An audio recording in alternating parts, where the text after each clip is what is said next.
मैं तुझे छोड़ूंगा नहीं, पहले पकड़ तो ले। अरे बेटे क्या कर रहे हो? दादाजी देखो ना, मुझे मार रहा है ये। अरे बेटे ऐसे लड़ा नहीं करते। हमारे जमाने में हम भाई बहन कभी एक दूसरे से नहीं लड़ते थे। दादाजी आप आदि मानव के जमाने से थे क्या? अरे बेटा हमारे जमाने में पहला विश्व युद्ध चल रहा था। वो क्या बोलते हैं अंग्रेजी में, फर्स्ट वर्ल्ड वॉर।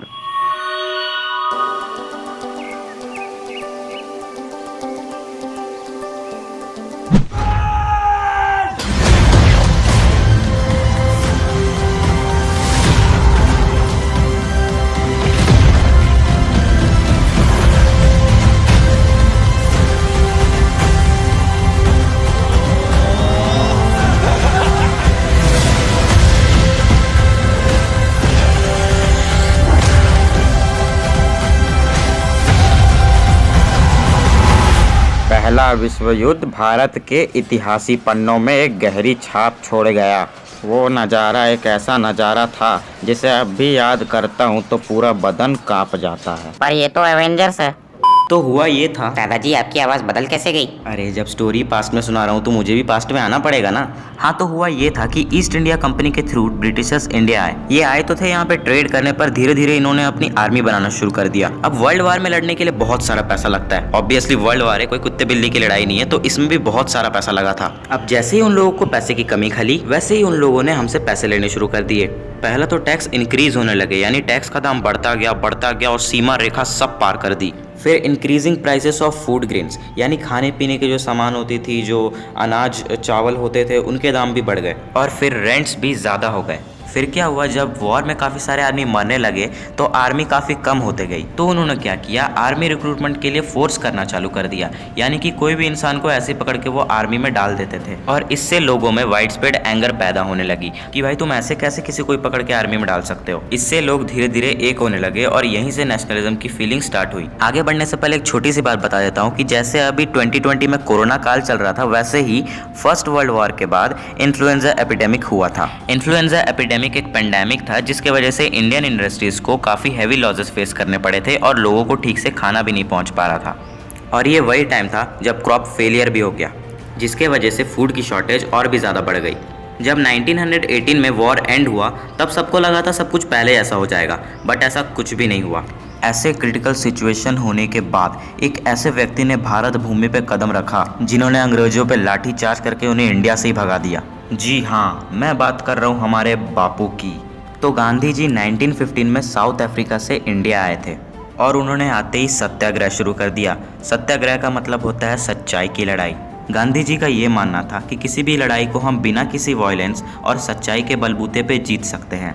1916 में गांधी जी बिहार के चंपारण नाम के जगह पे गए थे ताकि वो वहाँ के पीजेंट्स को ऑपरेसिव प्लांटेशन सिस्टम के खिलाफ स्ट्रगल करने को इंस्पायर कर सके। 1917 में वो गुजरात के खेड़ा डिस्ट्रिक्ट में पहुंचे उन पीजेंट्स को सपोर्ट करने के लिए जिन्हें क्रॉप फेलियर की वजह से खाने की कमी हो रही थी। फिर वो 1918 में अहमदाबाद पहुंचे ताकि वो कॉटन मिल वर्कर्स के साथ सत्याग्रह मूवमेंट को ऑर्गेनाइज कर सकते।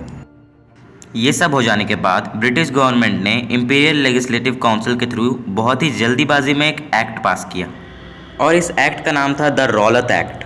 और इस एक्ट के मुताबिक हर ब्रिटिशर के पास ये पावर है कि वो किसी भी इंडियन पॉलिटिकल लीडर को 2 साल तक जेल में डाल सकते हैं बिना किसी रीज़न के। मुझे जेल में क्यों डाला? 2 साल बाद बताऊंगा, चल बाजू हट। उसके बाद गांधी जी ने सत्याग्रह चालू किया और पूरे कंट्री के लोग उनके साथ हड़ताल पे बैठ गए। सत्याग्रह के दौरान काफ़ी लोगों ने अपने शॉप्स को बंद कर दिया, रैलीज को भी ऑर्गेनाइज करा गया और काफ़ी सारे लोग स्ट्राइक्स पे भी चले गए। इस पूरे प्रोटेस्ट को कंट्रोल करने के लिए ब्रिटिश गवर्नमेंट ने मार्शल लॉ को इम्पोज कर दिया। मार्शल लॉ में जो मिलिट्री का हाईएस्ट रैंक ऑफिसर होता है उसे गवर्नमेंट का हेड बना दिया जाता है और उस टाइम ये रिस्पॉन्सिबिलिटी जनरल डायर को दी गई। 13 अप्रैल 1919 में जलियांवाला बाग में बैसाखी का मेला लगा था। बहुत सारे लोग वहाँ पर खुशियाँ मनाने आए थे, बट उसी टाइम वहाँ पे जनरल डायर पहुँच गया और उसने सारे एग्जिट पॉइंट्स को बंद करवा दिया और उन्होंने बिना कुछ सोचे समझे इंडियंस पर गोली चलाना शुरू कर दिया। रिपोर्ट्स के अनुसार अराउंड 350 इंडियंस मारे गए थे और 1200 से भी ज़्यादा लोग इंजर्ड हो गए थे। ब्रिटिशर्स का ऐसा करने का सिर्फ एक ही मोटिव था कि इंडियंस के अंदर ब्रिटिशर्स के लिए डर बना रहे। और वो आगे से ऐसा प्रोटेस्ट ना करे। पर उल्टा लोगों ने गवर्नमेंट बिल्डिंग्स को अटैक करना शुरू कर दिया और ये एक वायलेंट मूवमेंट बन गया। जब गांधी जी को ये बात पता चली तो उन्होंने इस मूवमेंट को वापस ले लिया। गांधी जी ने एक बुक लिखी थी जिसका नाम था हिंद स्वराज। उस बुक में उन्होंने कहा, इंडिया में ब्रिटिशर्स रूल कर रहे हैं क्योंकि इंडियंस उन्हें रूल करने दे रहे हैं। जिस दिन से इंडियंस ब्रिटिशर्स के साथ कोऑपरेट करना बंद कर दे, उस दिन के 1 साल के अंदर ब्रिटिश रूल खत्म हो जाएगा। तो इसी सोच के साथ में गांधी जी ने नॉन कोऑपरेशन मूवमेंट स्टार्ट करने का फैसला लिया। इस बार गांधी जी चाहते थे कि सारे के सारे इंडियंस इस मूवमेंट में मिलजुल कर एक साथ पार्ट ले। इसलिए हिंदू और मुस्लिम को एक साथ करना काफ़ी ज़्यादा इम्पॉर्टेंट था। तो महात्मा गांधी मोहम्मद अली और शौकत अली से मिले, जो कि उस टाइम के मुस्लिम पॉलिटिकल लीडर्स हुआ करते थे।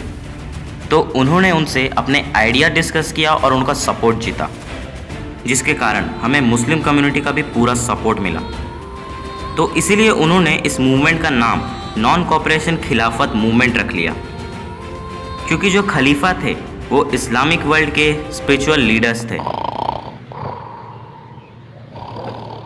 ये आवाज का, अरे सो गए दोनों के दोनों नालायक।